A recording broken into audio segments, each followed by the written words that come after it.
Good morning. Normally, I think one starts by thanking the organizers. It's a great pleasure to be here. Thank you, Sipsi, for the invitation. I'm sorry I'm not there in person. I will be at the next one, I promise. And I also want to thank the organizers behind the scenes, our technical team, who have worked very hard to prime me to begin right on time. Congratulations on this forum, and I'm really glad that South Africa is taking the lead here in terms of implementing digital reporting and convening this sustainability roundtable. I was asked to really go back to the beginning, so I'm just going to project some slides. I hope you can see them, and I will use these essentially to take you back to where we started. I understand there's going to be no Q&A today. Normally, that's my favorite part of the forum. And so, but it does, the good news is it does give me a little bit more time to walk through what we're going through.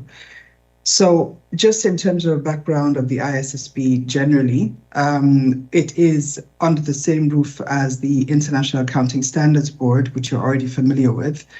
And so XBRL is going to be used not just for the accounting standards, but also for the sustainability standards. Taking you back to COP26, reminder that the ISSB is quite young, and a reminder also that we're all learning together.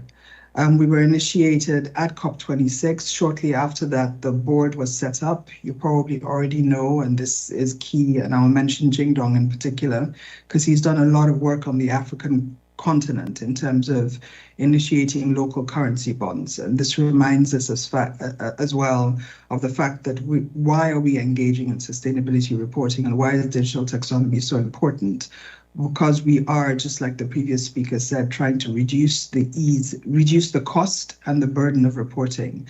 And digital reporting is very important in that regard. Why is sustainability reporting important? Because the investors are increasingly looking at sustainability-related and climate-related risks with a view to ensuring that this information is available to investors to direct capital flows. We're a board of 14 members, very diverse. Next big step for us was COP27, where we announced the partnership framework to support capacity building. And again, the previous speaker and our commissioner has indicated that capacity building and learning and technical support will be very important in terms of moving forward on this journey. Great news here is that the same COP27, Nigeria's Financial Reporting Council was announced as a first mover in terms of its intent to adopt the standards, followed very shortly by 3 additional African nations, Ghana, Zimbabwe, and Kenya, who have also indicated their intent to adopt. And we're working very closely and very excited about the fact that South Africa is looking at this so intently. What's very important about these standards is that they are built with proportionality at their core. So in other words, they apply not just for the larger entities, the listed entities that you know, but they are built in with proportionality requirements that allow for smaller entities to, for example, report qualitatively. And then as they become more sophisticated and they enhance their skills, resources, and capabilities to report, that they can begin to report more and disclose more quantitatively. Very importantly is that the standards are built in order to be delivered digitally from the first instance.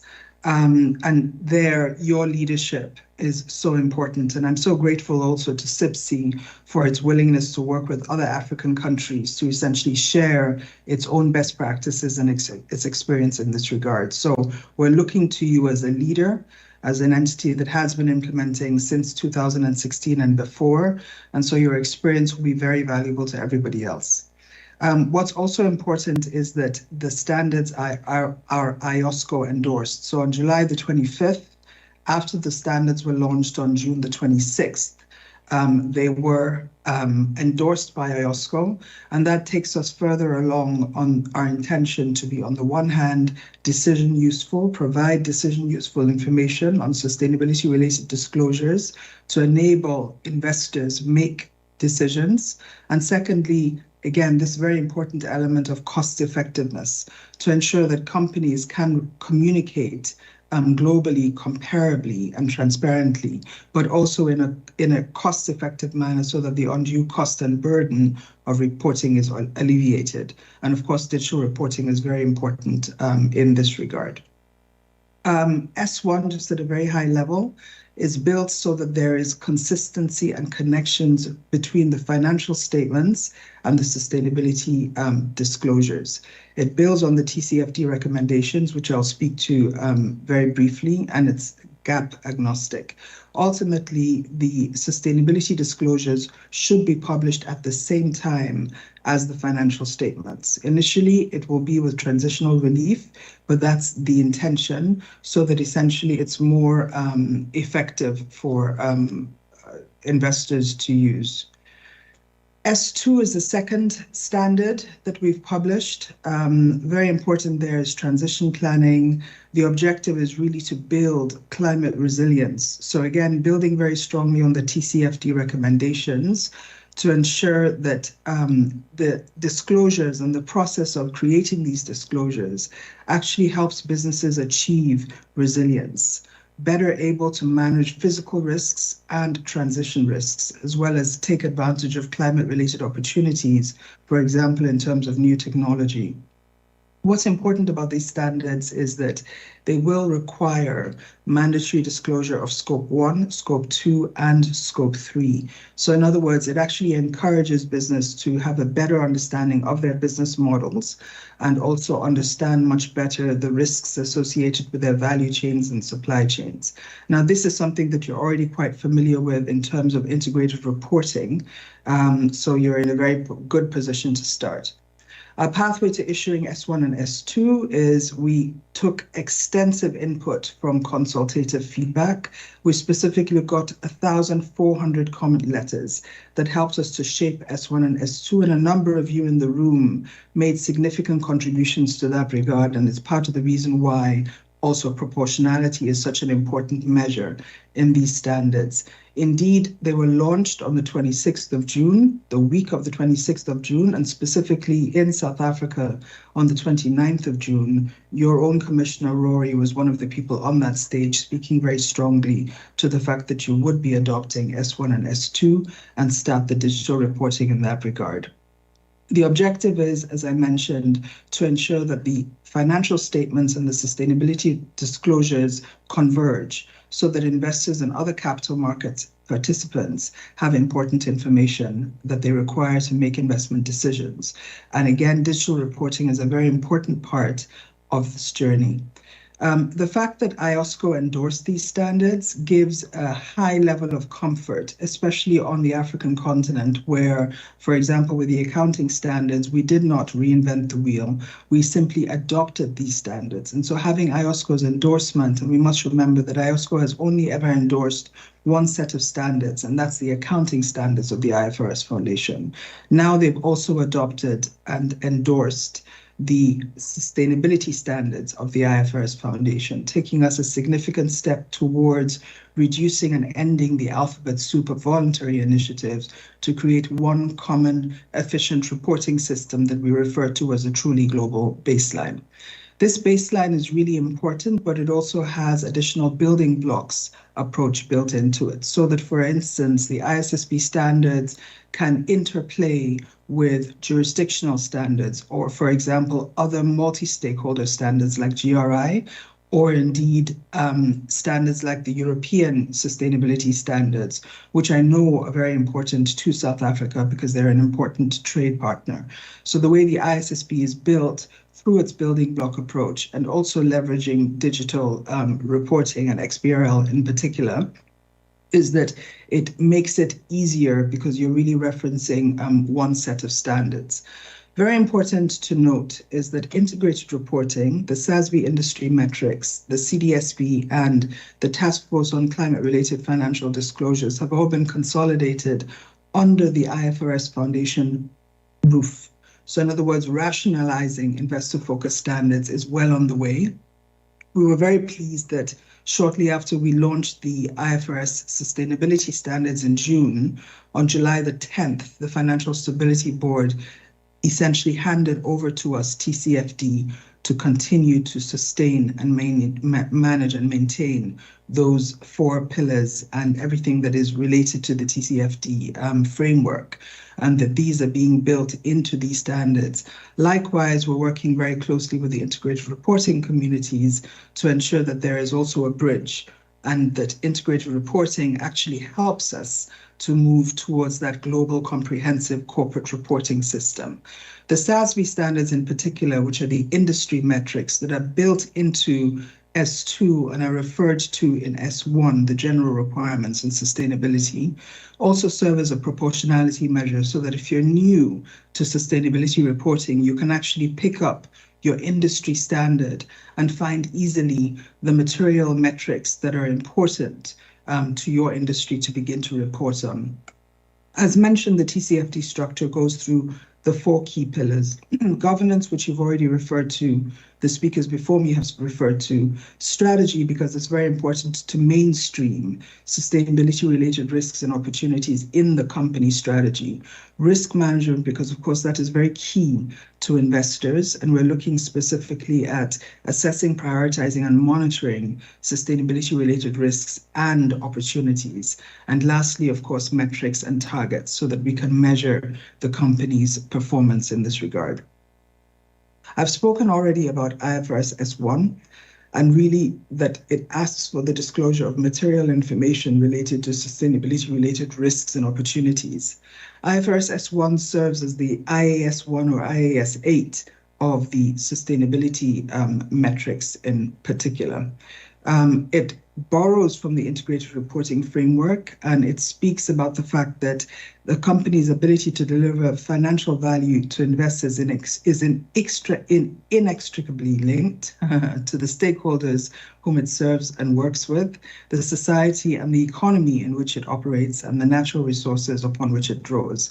You will find all through S1 that we have built very strongly on concepts of the integrated reporting framework, and in fact we encourage users of the integrated reporting framework to continue to work with the integrated reporting framework. And in fact, the South African IRC has recently published a paper to explain exactly how you can use S1 and S2 together with the integrated reporting framework, which I'm sure you will find very useful.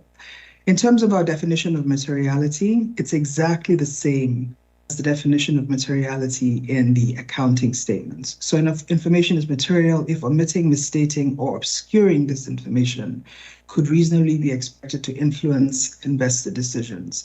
All through the IFRS sustainability standards, you will find that there is a lot of familiarity in language for the accountants. What's very important to us is to language, so that really adopting and beginning to assess sustainability-related risk is made easier for companies.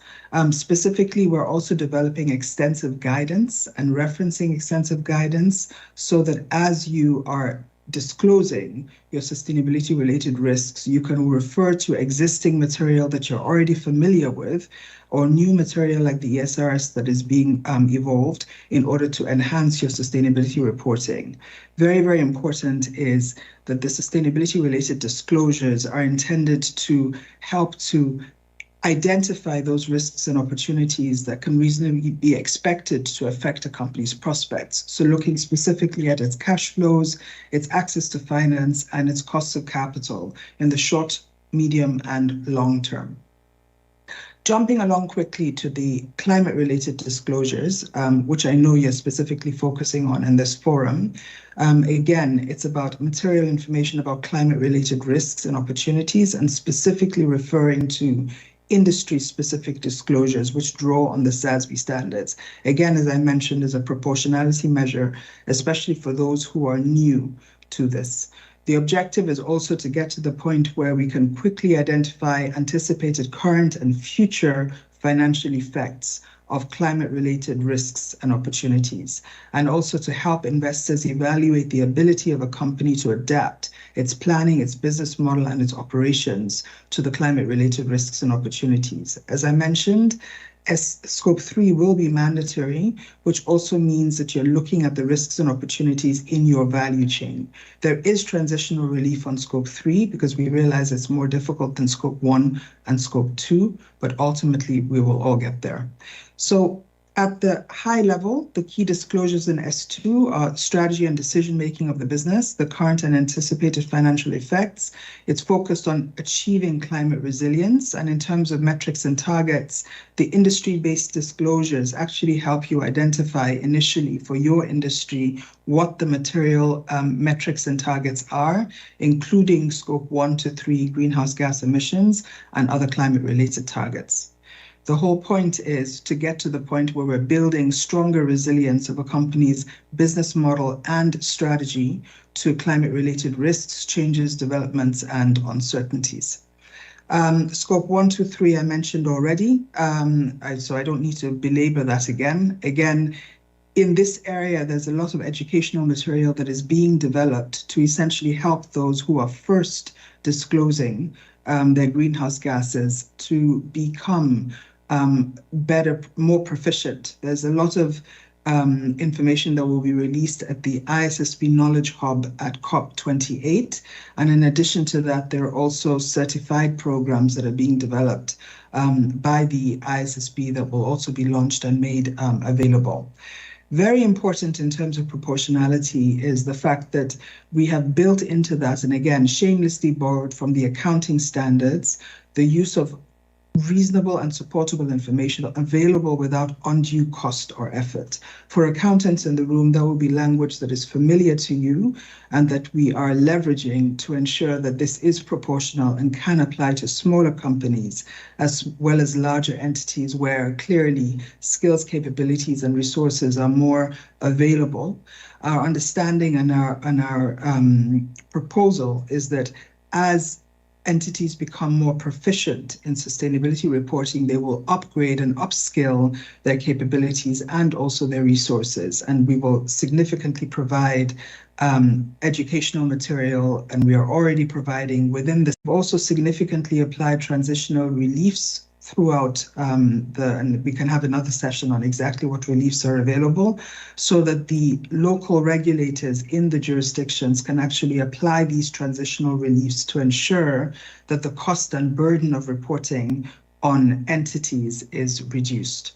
So generally, in terms of the storyline so far, the ISSB has issued its standards. The first comprehensive standards are S1 and S2, focused on general sustainability, and S2 on climate specifically.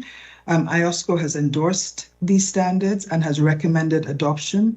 And of course, you already know that the accounting standards are applied in 140 jurisdictions, and IOSCO has 130 countries, securities exchange commissions that are participants in IOSCO. And it was a very detailed process getting all of these entities to endorse the ISSB standards. The audit standard setters are already getting involved. So IAASB has already issued its request for comments to make sure that we can actually assure these standards. I think the deadline for that is December the 1st. We're already in dialogue with many jurisdictions across the world who are engaging in order to adopt the standards, some with consultations and others simply adopting the standards as they are. A number of jurisdictions across Africa have already appointed adoption readiness working groups and steering committees made up of the different regulators in country to ensure that there is alignment across the different regulators, across the different industries in order to enhance this common language. In terms of voluntary adoption of market participants, I was particularly proud that when the ISSB standards were launched in Nigeria, it was in fact a South African company who on the floor of the exchange announced that they would be voluntarily adopting the standards. So that makes a South African company actually the first in Africa to have voluntarily indicated they will be adopting the standards. At a high level, the standards deliver, on the one hand, for investors, access to more consistent, comparable, verifiable, and comprehensive disclosures. You will hear people say, well, why are we focused on financial materiality primarily? Because that's the request that we got. It was investors that reached out to us and indicated that they want to have a truly global baseline so that standards can be more consistent, comparable, verifiable, and assurable and comprehensive, so that sustainability-related and climate-related risks and other sustainability-related risks can be taken into cognizance in making investor decisions and directing capital flows. Specifically for companies, what we're anticipating is that there will be, for example, specifically also access to capital. Are not built to be a box-ticking exercise. They're actually built really get a deep understanding of the business model and how the business model of the company and the strategy of the company related risks and how it can better, for example, climate resilience to strengthen the business model and the business prospects over time, enhancing its cash flows and also securing access to affordable capital. For financial markets, what we anticipate is improved transparency about sustainability-related risks, especially because it's then one common language, comparable and consistent reports and entities across different jurisdictions. Financial sustainability. I'd like to close on why digital reporting is so important, and I think this is the bulk of what you'll be speaking about in the room. You have subject matter experts in the room that are much more. Digital reporting will improve capital market efficiency and transparency. Again, it focuses on investors, companies, and also others, for example, regulators, in terms of being able to reduce the search costs for information and enhance information processing efficiency and increasing availability and accessibility of data. And data is a major challenge on the African continent, probably less so in South Africa, but I can definitely tell you across many countries that the access to data, and in fact, even the data that feeds into models, because estimations are going to be a very important part, at least in the early stages for sustainability reporting. And getting those estimations to have less variances and to be more concise is going to be very important. And with that, the data that feeds into the algorithms and the models that are used to build estimations is absolutely critical.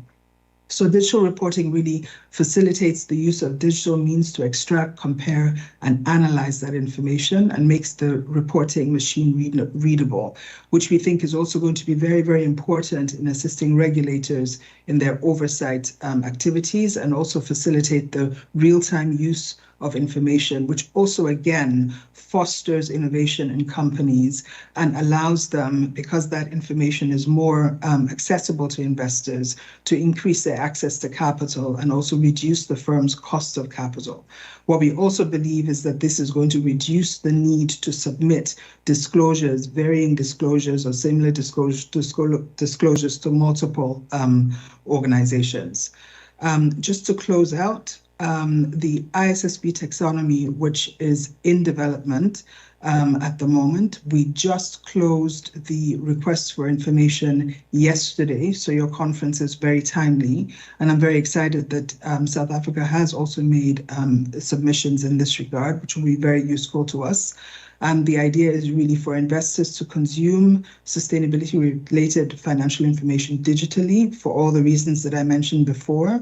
Regulators will require the digital reporting of sustainability-related financial information, and the ISSB taxonomy is designed to ensure that as disclosures on IFRS S1 and S2 begin, these can be done digitally from day one.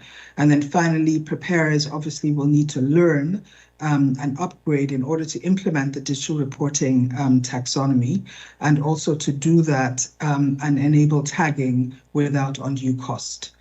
Lastly, to close, as you can see, the digital taxonomy is very important in terms of what we're doing going forward. So in other words, to support the implementation of IFRS S1 and S2, the digital taxonomy is key. Awareness raising and capacity building. I already spoke about the ISSB Knowledge Hub, which will be launched at COP28 or slightly before. And we're also working very closely on regulatory adoption and voluntary application. And we're particularly excited to be working with South Africa in this regard. Very keen about the meeting we have scheduled later in the year with DTIC and a number of you in the room to continue and commence on these discussions and understand where your pain points are and how we can support you. I know that there's been some concern about the SASB standards because they're new.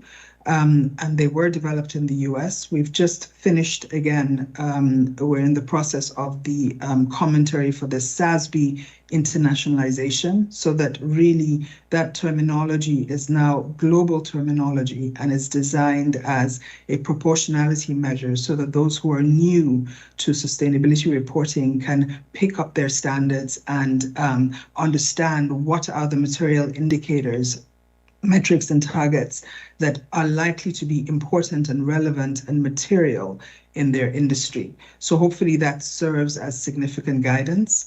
We're also developing educational materials for nature and social aspects of climate-related risks and opportunities, which I know are particularly important to the African continent and particularly important to the smaller entities that are most hard hit by sustainability and climate-related risks and opportunity. We will continue to work on the connections between the sustainability-related disclosures and the financial statements in order to create a seamless connection between the two, and as well the interoperability with jurisdictional and voluntary initiatives. You already have access to a lot of our website materials, but I would ask you to really take a strong look again, because the ISSB Knowledge Hub will go live and it will provide more information over time to support you on this journey. We're here for you. I'm the Africa representative on the board of the International Sustainability Standards Board, so I'm here to serve you. I'm in and out of South Africa several times towards the end of the year, always happy to engage, sit in a round table, do one-on-one in-person meetings. I know we have a specific session also scheduled with DTIC and SIPC and FRC and FISCA going forward.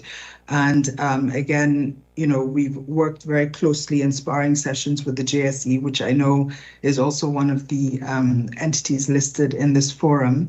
And we're very grateful to the feedback from all of you, because it's only with your feedback that we can continue to expand and enhance and develop further these standards. Going forward, what we also concluded on the 1st of September of the Agenda Priorities consultation. So we have 4 projects on the table, focused on 1, biodiversity, 2, human capital, and of course that involves DEI, which I know is very important in South Africa, human rights specifically, and a 4th project called Integration in Reporting, where we're working on the one hand on connectivity between the financial statements and the sustainability related disclosures, but also further building on the integrated reporting framework and integrated thinking, which you have led the world on, because we think that this significantly enhances S1 and S2 and our ability to create this truly global baseline of sustainability reporting and climate reporting and future reporting standards that will be developed. Let me close by thanking you very much for having me here today. It's been an honor. Again, I'm sorry that I'm not there in person. I hope that I will be there at the next meeting. I plan to be there. I intend to be there in person so that I can also engage with you one-on-one. Thank you very much for your attention and for your time.